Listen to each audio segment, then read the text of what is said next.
he knew the right way to coach me, and it was business. If we were going to be out there practicing, it wasn't a screw around time. And he told me from day one, if you want to be just a casual roper that just ropes for fun, that is 100% fine.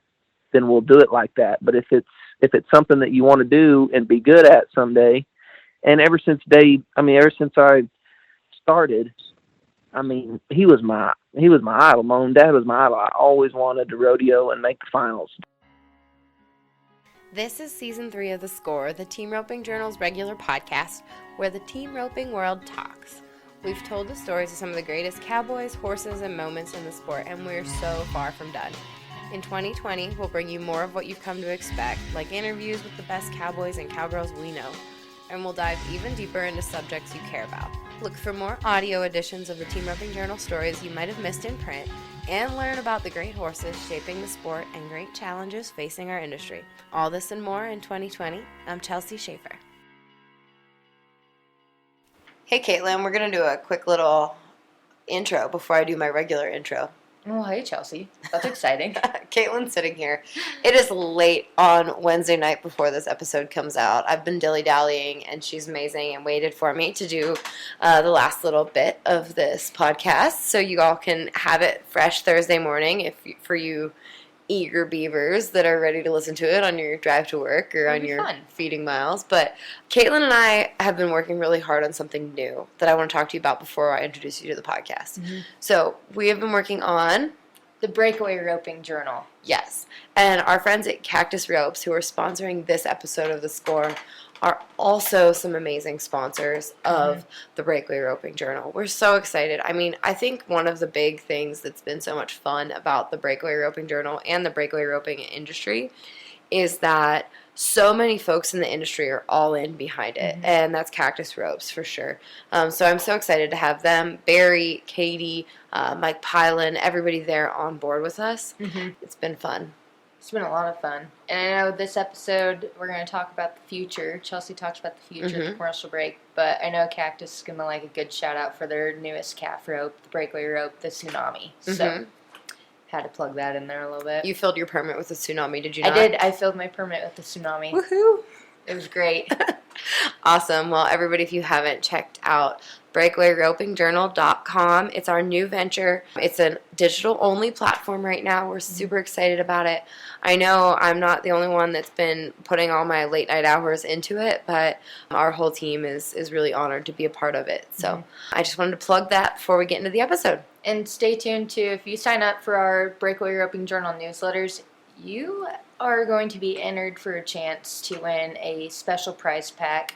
And one of those prize packs of many is a cactus prize pack, Cactus Ropes. Yes, and it's not like a lame prize pack that just has like a glove in it. Not that we don't all love a rope glove, but currently my dining room is overflowing with prize packs that we're going to give out to celebrate the launch of the Breakaway Roping Journal. So stay tuned, follow us on social media, and we still love the Team Roping Journal, I promise. Our hearts are in this, too. We just can do a lot. All right, well, enough about breakaway roping. Chelsea, let's talk about the team roping healer that is our guest today on The Score. Yes. Hey, everybody. Logan Medlin, he's on the brink of his first National Finals rodeo qualification, though he will not tell you that. It's 6 years after winning his second College National Finals Rodeo Championship and some 10 years after winning his last New Mexico High School Finals Rodeo title. Medlin, who is a soft-spoken guy from Tatum, New Mexico, has had a better 2020 than just about anybody I know, and that is for sure. He and his high school sweetheart wife, Breely, had their first child, and he's won more with Charlie Crawford than he ever has in a normal rodeo season, with fewer rodeos to go to than ever before. I'm not going to waste too much of your time because Logan and I have an awesome conversation that I cannot wait for you to listen to. Enjoy! Before we get started with today's episode, we've got to thank our sponsors at Cactus Ropes. Check them out at cactusropes.com and stand by for the middle of this episode where we take a commercial break and I will tell you more about the future. Well, Logan, thank you so much for your time today. I appreciate it. You're welcome. Do you listen to podcasts?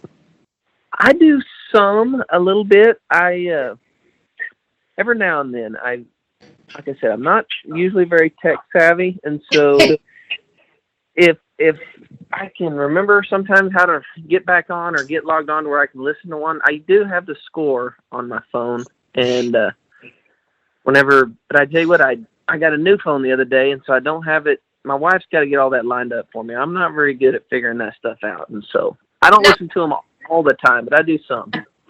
Now, you say that like you aren't super tech savvy. You do have it's not like you are this team roper without any education whatsoever. You have a college degree. You had to somehow use a computer throughout your college education. Is that correct?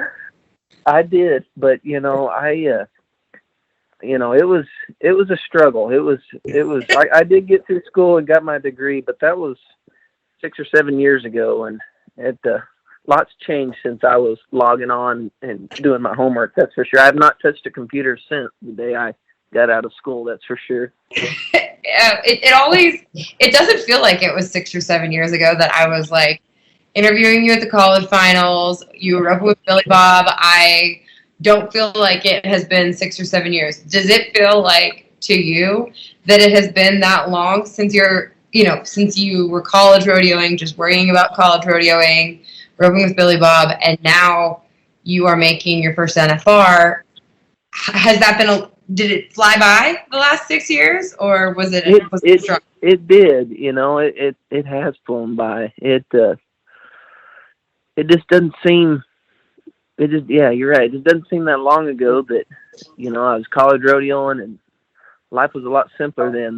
The biggest thing that was worried about then was trying to make the college finals and make your grades, and now we just had our first little girl about almost 4 months ago, and so it's flown by and things have changed a lot. Yeah, but it's good though. It's exciting to be on to a new chapter of life, but yeah, they aren't kidding when they say it goes by fast. Right. Now tell me, what is your little girl's name? Cameron. Very good. Cameron Lee. Has she been on the road with you this summer at all, or have her and her mama stayed at home? They've stayed at home. I've kind of made it a point to. I haven't really stayed gone that long. I've went every week until the last 2 or 3 weeks. We haven't really gone anywhere, but I was going and then coming back home every weekend, and then would be home for 2 or 3 days, and then take off and go again. And so it really hasn't been bad. They stayed home. The first rodeo they went to was Mesquite the other night. I entered Mesquite last week with Charlie, and we ran over there, and they went with me to the Slack, and that was their first one they ever been to. So they've just been sticking around home. I remember the first time my little girl got to go to a roping, and I got to take her with her daddy, and that was like a very special day for us. Did you take lots of pictures? Did you set her on your horse or anything like that? She, I did kind of sit her up on my horse. My wife really, she was a little leery about sitting her up there very long. So we sat her up there for just a minute, and they just stayed over there and went up to the stands and whatnot. And it was just in the slack, so it wasn't anything too hard to swing, but it was a very special day. I mean, it was, it's something different when you get to look over there in the stands and see the two girls that mean the most to you sitting up there. And it was just slack, and I could talk to them when I rode by, but it was still a special day. Well, that is absolutely awesome to hear. I'm so glad for you that things have changed in that wonderful direction in the last little bit here. All right, Logan, kind of want to get started talking about, on podcasts, I love to ask the question, tell me about your arena at home and what it was like for you growing up as a kid. Now, your dad, NFR qualifier, awesome roper. What was it like in the practice pen for you when you were learning? It was, my dad, I thought, did a very good job of presenting it in a way to where it was fun. But ever since day one, I've been a very competitive person, just like anybody that probably does this for a living, very competitive. And so I wanted to be good eventually, I wanted to be good someday. And my dad wasn't, he wasn't against, if it was something I wanted to do, he knew the right way to coach me, and it was business. If we were going to be out there practicing, it wasn't a screw around time. And he told me from day one, if you want to be just a casual roper that just ropes for fun, that is 100% fine. Then we'll do it like that. But if it's something that you want to do and be good at someday, and ever since I started, he was my idol. My own dad was my idol. I always wanted to rodeo and make the finals, just like every little kid's dream whenever they're growing up. And it was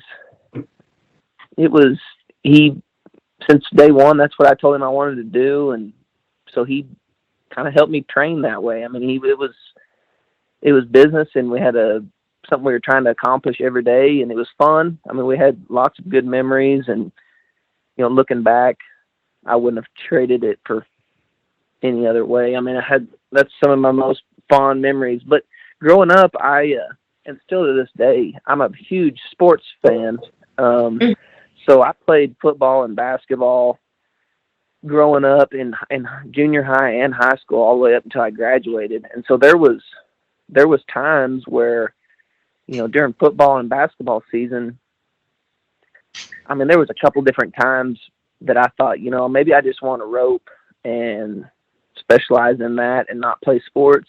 And that wasn't an option. And I'm looking back, it was for the better. I had made a commitment to my teammates, and I was a part of that team. And so whenever it came around to playoff basketball or playoff football, I wasn't roping. I was playing sports. And at the time I thought that was kind of silly, but looking back now, it taught me a lot of lessons about, sticking with something. And shoot, there's still some of my favorite memories are, playing in the high school, state playoffs and basketball and football. And, those will be something that I can carry with me forever.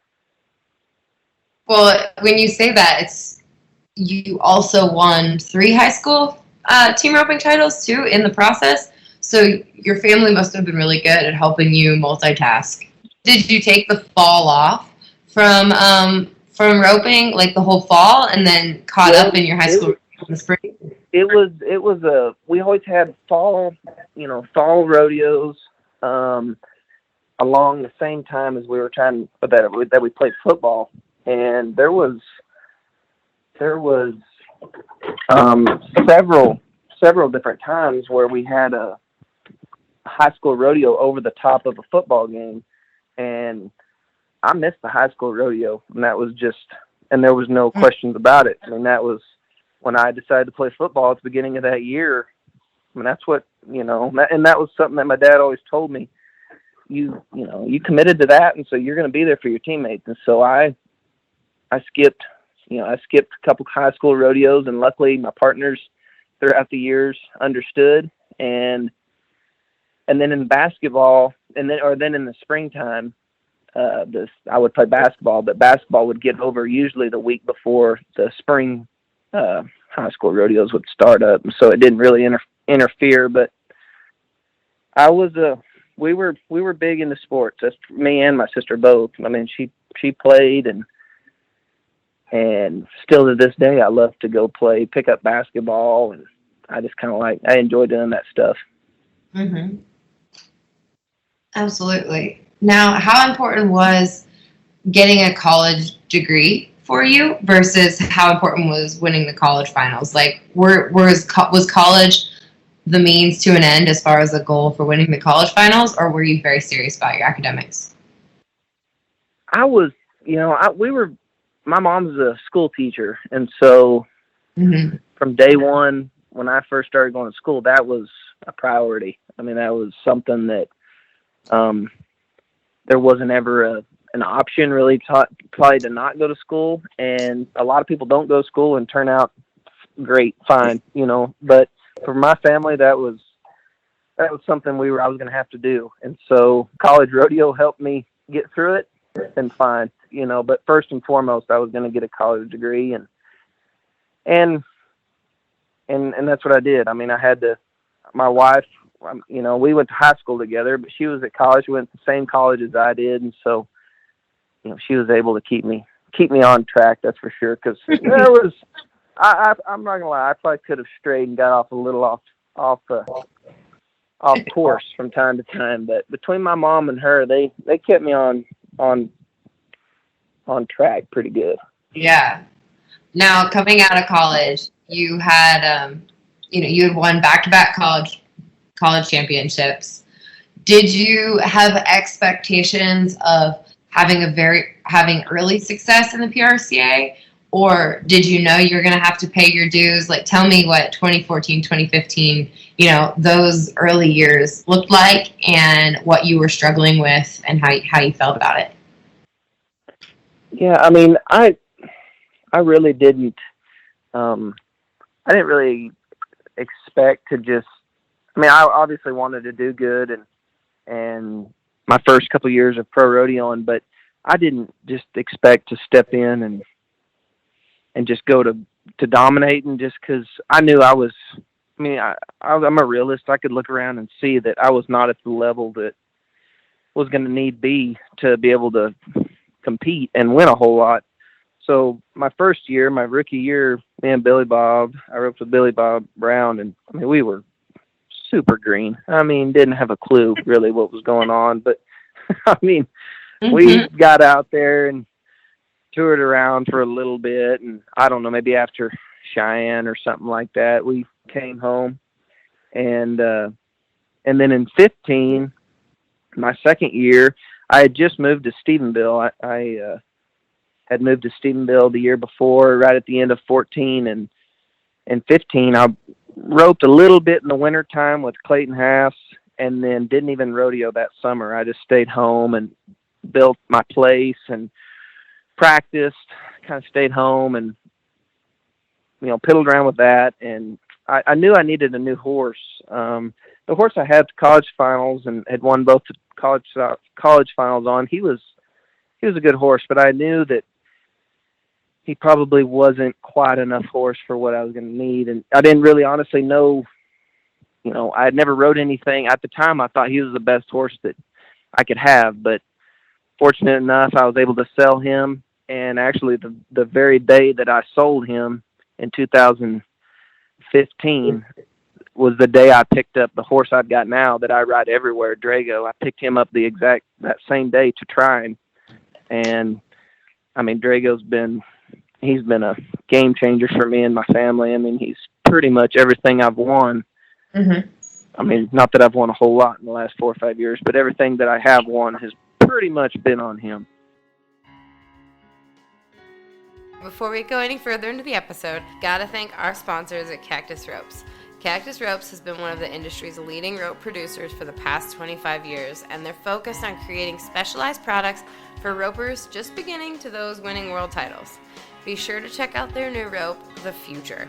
It's a 4-strand rope with Cactus's core technology. It's a result of a year of testing and creating with the King of the Cowboys, Trevor Brazil. Cactus used manufacturing practices to create perfect balance throughout the rope and an extremely identifiable tip. The Future is available at your local Cactus Ropes dealers and online at cactusropes.com now.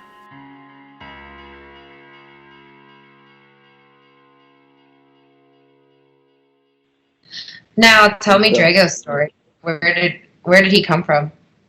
He come from a guy named Rusty Hennard, right there in Tatum, right there where I'm from. He's a rancher right there on the other side of Tatum, and some great family friends of ours. I mean, they ranch over there. We neighbor, help each other brand. I mean, they're great people.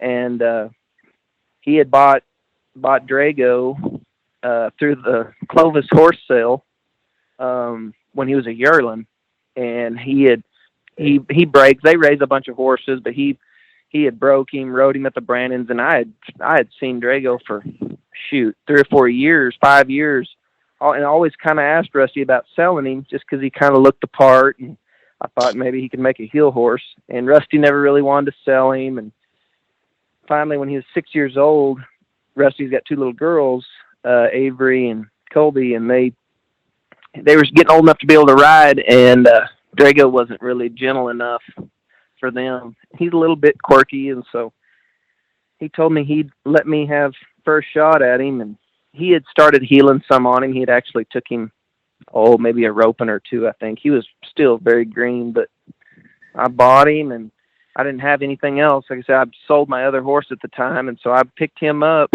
and 30 days later, Brady Tryon asked me to go to the Northwest and heal just the last month of the season. And I took Drago up there, didn't have anything else, and he was super green, probably wasn't even ready to go, but I just threw him in there, and he's been all I've ever rode since, pretty much. What did he need work on when you got him? How did you get him from green to finished? Where did that go? I tell you, he kind of, I mean, he worked pretty good whenever I got him. Rusty had done a good, he was real broke. You could put him wherever you wanted to. But I tell you, I didn't really do a whole lot, but just kind of heel on him, just give him runs and repetition. And he had a good enough foundation that I didn't have to do a whole lot, and just kind of went to roping on him. And, you know, it was a couple of years later, he was 6, I guess, when I bought him. And, you know, he was probably 8 before I felt like he was sure enough finished. But, man, he's just easy. He's just willing to please. I've never rode anything that picked up on stuff as fast as he did. And I just kind of went to healing on him, and I just threw him in the trailer. And shoot, that's what, I guess in 2016 I didn't rodeo much in 15, and then 2016 was the first time I went from beginning to end. And that was the year that I roped with Billy Bob, and I finished 17th that year. And so I guess he was 8th that year. And at the end of that year, he was starting to get pretty solid. You know, I felt like he wasn't as green then. And then, shoot, he's just been a warrior. You can throw him in, you can ride him anywhere. You can feel like you can ride him. I've rode him at Cheyenne, and I've rode him at Northside before, you know, at Cowtown. So you can kind of ride him anywhere. And he's, you know, several guys have mounted out on him over the last 2 or 3 years and gotten along pretty good with him. So I guess he's not too terrible. A few other guys have been able to catch on him, so that's good. Now, a few other guys have told me that he should definitely be in the running for Horse of the Year. Is that something you're going to nominate him for? Yes, ma'am. I would. I did nominate him. I've nominated him one other time, but I was planning on nominating him this year too. You know, there's a lot of good horses out there, and you know, there's at the level that I go around and the guys I rope against. I mean, there's nobody that can get by on a horse that's not very good. Everybody's got good horses, but you know, it would, just like anybody else, it would mean the world to me if he did get recognized, you know, one way or another, whether he won it or just by guys saying that they think he's a good horse, you know, means a lot to me for sure. Yeah, I mean, when I get ready to do that, who do you think's going to be Horse of the Year story? And I ask everybody. So far, his name has been a popular answer. So I think that's certainly pretty cool and a pretty cool honor. Does the gentleman you bought him from, does he take pride in him still? He does. You know, I actually just went back. I go back to New Mexico fairly often, back to the ranch, and I talk to him on the phone fairly often, and they watch the Cowboy Channel. I mean, since the Cowboy Channels came out, him and his little girls, or him and his wife and his little girls, they get on there and enjoy watching, and they send me videos from. They'll be recording the TV of watching me go, and his girls will be going nuts if I catch. But yeah, they follow him, and yeah, they still every time when I go back to Lovington, that's kind of my hometowner every year. Usually his girls come up and pet on him and scratch on him a little bit, and they definitely follow it and they keep up with him. That's for sure. That's awesome. Now, how's he bred? He is. I just don't want to lie to you. I've got picture papers right here, but he's out of Medlin Playboy is his name, but he's out of Freckles Playboy, and he. Let me see. I should probably have this a little better off the top of my head, but you're good. You're forgiven. You're a team roper. Well, I say that. I got a new phone, so I don't even have that on here. But well, have you ridden along with other Freckles Playboy horses in the past? You'd seen the horse go a lot, and you knew him, so I'm sure his pedigree wasn't too high on your priority list. Right. No, that's exactly right. I had seen the horse, didn't know how he was bred. I mean, Rusty had said he had papers or whatever, and I knew the horse for 4 or 5 years just watching him go, and he could have been grade for all I cared, and I'd still bought him. It didn't really matter. He's just kind of the right size, the right size that I like for one to be, and kind of move the right kind of way. And he's tougher than a boot heel. Not to say that we haven't had some battles in the past, but he's just tough. He's you can't hardly get him tired. And in the summertime, whenever you're hauling his wheels off, and you'd think most of them would need a break, that's usually what he feels is best whenever you're hauling him a lot. That's cool. That's super cool. Now, this year has been a very interesting year and quite the year to be qualifying, most likely at this point. Are you breathing a sigh of relief yet that you've got it made, or how are you feeling? No. I'm not going to take a deep breath until October 1st. I don't know. I've had, some people come up and tell me, congratulations and everything. And I try to keep myself from thinking that way. I think I'm not naive to the fact I think that there's a pretty good chance that it's probably wrapped up, but no, I'm trying not really to think that way and wait till October 1st before there's any celebrating going on. I understand. This year has been so interesting, but I suppose if a guy were going to have a new baby, that this would be the year that you get you're probably getting to spend an unprecedented amount of time with the new baby for a rodeo cowboy in the middle of the summer. Is that the case? Yeah, it has. It's been, and I understand for a lot of people, 2020 has been a rough year and a year that people would like to forget. But for the Medlin family, 2020 has been as good a year as I've ever had. Most importantly, my little girl was born, and I've got to be home way more, like you said, than I normally would get to. And that, if I make the finals, that's just cherry on top, because really my little girl getting here and starting my own family is by far the coolest thing that's happened in 2020. Sure. Now, Charlie, I know him and I visited at the beginning of this year, and he said that it's the last year he's going to really try to make the finals. If he couldn't make it this year, he was going to hang up his hat and go be a junior rodeo dad. Did you know that going into the year? How excited are you to be a part of Charlie's year? I did.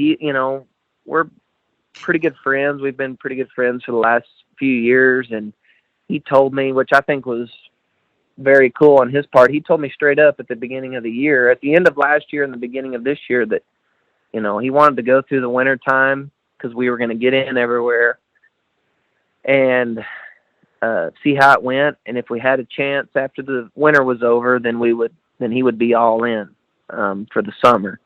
And man, we had a good winter, had a really good winter actually. And then when the COVID hit, we just kind of, like everybody, just kind of sat around and didn't really know what was going to come of the year. But, once things kind of got kicked back off this summer and we got to going again, Charlie just, man, he's roped great. He's turned a lot of steers, and, whether this is his last year to go or not, it was pretty cool for him to, if we end up making the finals, this would be his 10th. I think he said his 10th NFR, and and if he wants to call it quits after this year and stay at home more, that'd be a pretty cool year to go out on. Now, is there anything you're working on in your roping right now? My riding's kind of, usually that's my biggest downfall. My riding sometimes can get a little subpar, and so trying to ride my horses a little bit more, be a little quieter in the saddle, and sometimes I get a little too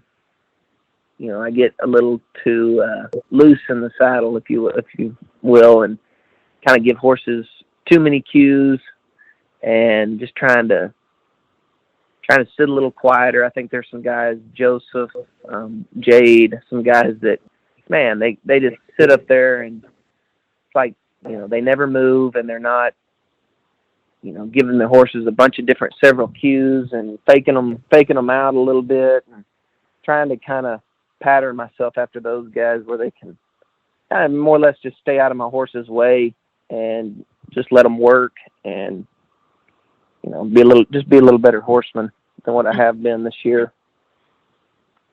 Who helps you if you need a tune-up? I tell you, honestly, probably who helps me the most still to this day would be my dad.